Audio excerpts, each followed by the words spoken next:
guys, it's MarionetteAngie, and today I'm bringing you a kind of a different video essay to the ones I normally do. This video is all about my process of writing my series Capes and Quills, the first fully original project I've ever published online and my first time writing a blog. I want to talk about why this means so much to me, my inspirations, and the characters I created, among other things. Big disclaimer! This video will talk about pretty taboo topics ranging from abuse to deep mental health issues, so please proceed with caution. Thank you so much for understanding. Part 1. My writing process. It's late August 2023. I'm listening to the song Beauty of the Beast by Nightwish, where my brain comes up with this image of a girl in a cloak exploring a beautiful intricate stone castle filled to the brim with monsters. I continued further with this imagining and created my first character, the Traveller. Using the lyrics of Beauty of the Beast, I also created the Beast, or Calius, and the Saint, who would later be given the title of the Knight, or Martial. From there, I created another character, Seraphel, and began expanding the world.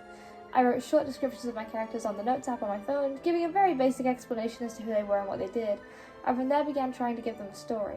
But I very quickly became conflicted because I had far too many stories in my mind, so I came up with a really smart solution, if I do say so myself.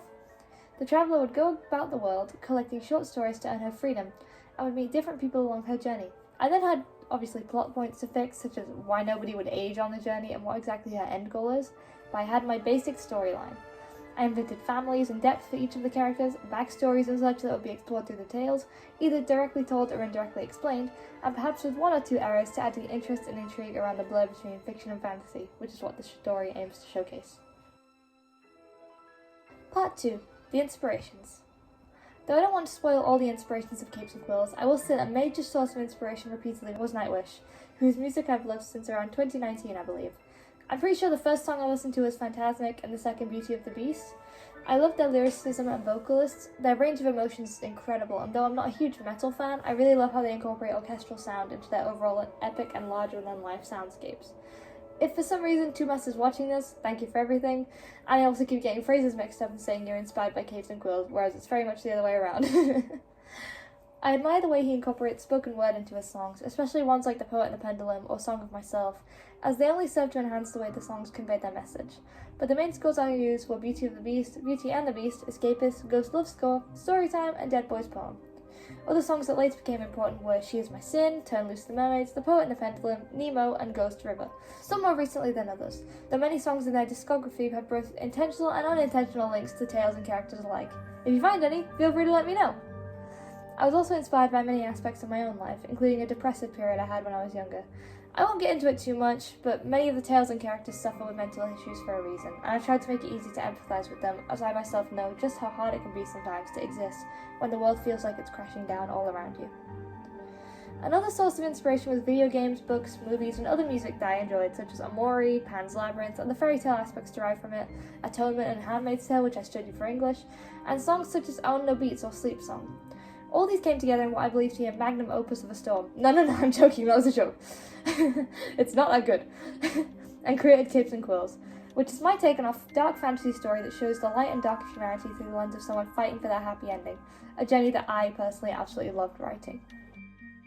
Part 3. Symbolism. Capes and Quills has many symbols, but I only want to go into a few, though if anyone wishes to analyse them deeply, I would love to hear you do so. Honestly, it would make me really happy if anyone wants to make videos, fan art, anything like that would be absolutely adored, but obviously it's not necessary. Just disclaimer. One of the main symbols is flower symbolism, as each character has a flower assigned to them that is absolutely central to them. The Traveller has roses, Seraphel has dahlias, specifically burgundy ones, Marcel has pink chrysanthemums, Calius has clematis, Richard has asters, and Edwin has forget-me-nots. They're all the most important symbols I could give to my characters, and each has a variety of meanings, but I'll share some of them. The Traveller has a rose because it symbolises her development. Tale 100 is literally named The Wilting Roses, and her story starts and ends with red roses, which symbolise love. The Traveller's journey is one of learning that the most important love you can find is internal, and that she's worth everything for as long as she believes so. Martial has chrysanthemums because in France they symbolise death, and pink is a symbol of affection and lust, and that therefore creates the idea of death by affection/lust, which is a pretty accurate depiction of how the Traveller would see him. The final one I want to point out is clematis because it holds the trait of artifice, and on top of that it can ironically mean the Traveller's joy, which is humorous to me because of Calius' role in the story. Sometimes I tended to use symbols only in the artwork for Capes and Quills so as not to overpopulate the story itself with too many symbols, but I used a theatre motif for Seraphel as the Night Court at 25 song really fit her, alongside the fact she constantly has to keep up appearances and pretend everything is okay, much like the theatre masks of happiness and sadness. I also love to dress her in Ouija Lolita style, as it's full of layers and bows, which are other motifs associated with her. I also used to focus on painting and art in Martial's recent artwork, as despite everything he considers himself a paragon of a human, the most perfect depiction of excellence and masculinity. I also use symbols such as butterflies as they feast on decaying corpses, and I typically use them as a symbol for suicide, as they appear in both 46 and 47 when the Traveller suffered and Seraphel opened up, as well as being linked to the character from AE who couldn't see a future for herself. There are plenty more symbols to analyse, from lanterns to toys, but those are for you to figure out. And again, if you find anything, feel free to tell me. Part 4. Characters. Warning, we are really getting into spoiler territory here, as the depictions of characters that I will give you are inherently riddled with spoilers and plot points everywhere. If you wish to stop and read it yourself, it would not only make me really happy, but also not ruin your experience with the stories and their secrets that they hold. Thank you! First up is the prisoner, traveller, or storykeeper, the epitome of a complicated main character. She's somewhere in the age range of 14 to 16, and depending on what age between those you give her, Seraphel is always 1 year older than her. She is the youngest of the 4 main characters and the elder sister to 2 brothers, both of whom love her to pieces. Though they are poor, they had a happy childhood with 2 loving parents and a love for the outdoors, stories, and skating, and it seemed there was nothing but a bright future ahead. That is, until a night's trickery and deceit ruined everything. After receiving a letter from the head knight of the castle, the elder sister believed she was going to a ball for a night of fun and joy, but this was not the case.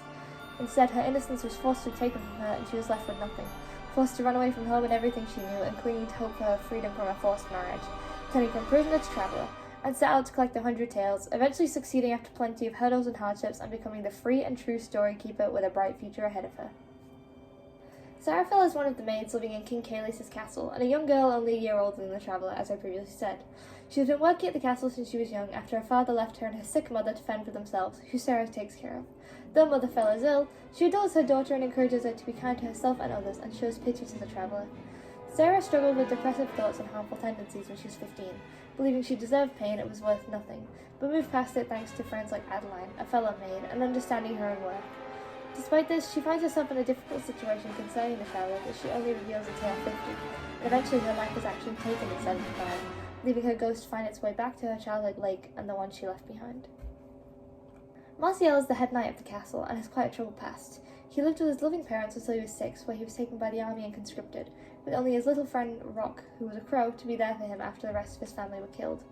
Gaining an intense lust, the song Temptation is actually based on his actions in Tale 34, where he almost succeeds in coercing the traveller to submit to him, though this is eventually in vain. Himself and Caelius were cursed by the forest after Martial corrupted the young boy to believe wealth and status were the most important things, becoming a wicked advisor who poisoned the little child's mindset. As a result of the curse, Martial's hair turned pink and he was given brutal strength, though with the hindrance that he could only move comfortably in darker areas. Now he chases the traveller, hoping to stop her from being free of him and forcing her to marry him. King Caelius is, evidently, the king of the land, a position he inherited after his parents died. He used to love wildlife and plants, but all that changed when his advisor began to offer increasingly selfish advice, corrupting the young man and turning him into an indifferent ruler. As a result, the forest cursed him and turned him into a hideous beast, one who was so shameful that he never left his castle, merely trusting Martial and enabling the corrupt knight to do as he desired, though not quite agree with the man. Finally, Richard and Edwin were the traveller's brothers, Richard being the middle child and Edwin the littlest, both boys loving their older sister and wanting nothing but happiness for their family, though unfortunately this doesn't happen. Though their fates may differ, both of them proclaim how much they love their sister and support her journey, and how much both of them want her to succeed. Part 5. Drowning. Though I love Capes and Quills dearly, I won't lie that it has put me in a bad place at some points. More recently, mainly since, due to personal circumstances, I'm struggling to distance it from other works and ensure my symbolism and character traits are protected. I'll be honest, there were times when I would just cry in both frustration and pain because I felt as if the most important parts of me were being torn away, robbed even. I always tried to ask before borrowing a symbol from another, or at least made sure I made it unique, but unfortunately I found myself in a familiar position that others may not put the same effort in for me.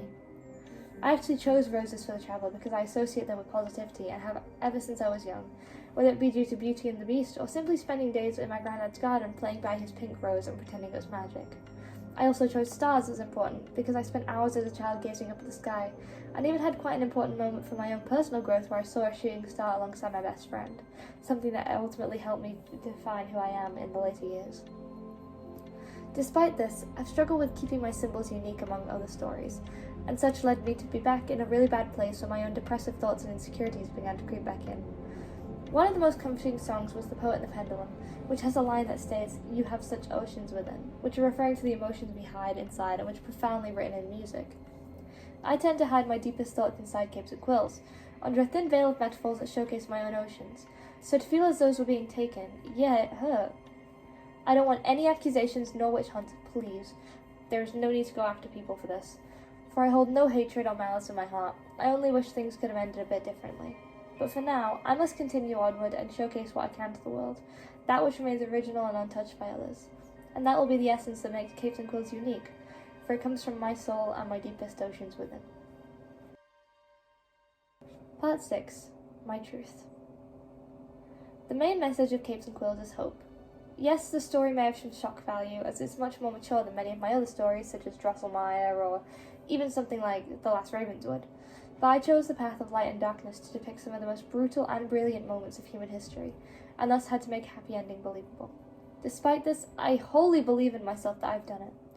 Like I said, many of my philosophies are hidden in Capes and Quills, such as my disdain for determinism, but my belief that fate still exists. I want humanity to choose their own path, and I still remain a relentless idealist with a sparkle of wonder in my eye, so I hope to transmit that same hope even in the most dark or desolate of circumstances. The traveller may not have consistent food, water, or sleep, but she consistently clings to her morals and faith in the future, something I also try to do. When I was around her age, I believed I didn't have a future, that I wasn't worthy of one, but I managed to change my own fate, or so I believe. Though we don't have the same story or trauma, not even remotely, I know all too well how it feels to be judged and mocked, and thus I use the same experiences to write my love letter to life and stories. I've always wanted to write a fairy tale, and though this dip into dark fantasy is a bit unorthodox, I'm still so proud of my creation and thank everyone who believed in me and read it. My little blog of tales will live on in someone's memory somewhere as a fun read and a good story, hopefully, and so my beliefs and oceans will also live on. I believe wholeheartedly that things considered ugly can still be beautiful, that the definition of everything may change over time, that we should break harmful cycles, that we shouldn't judge or be judged, that we deserve the kindest of touches, that we mustn't concern ourselves with the thoughts of others, that essence can be captured on paper, that love cannot be forced, and that life is merely a story we write. And Capes and Quills was a product of that belief, of my oceans. So with that, the curtains close, a crow's call ceases, a poet stops crying, and I travel onward. Thank you for watching.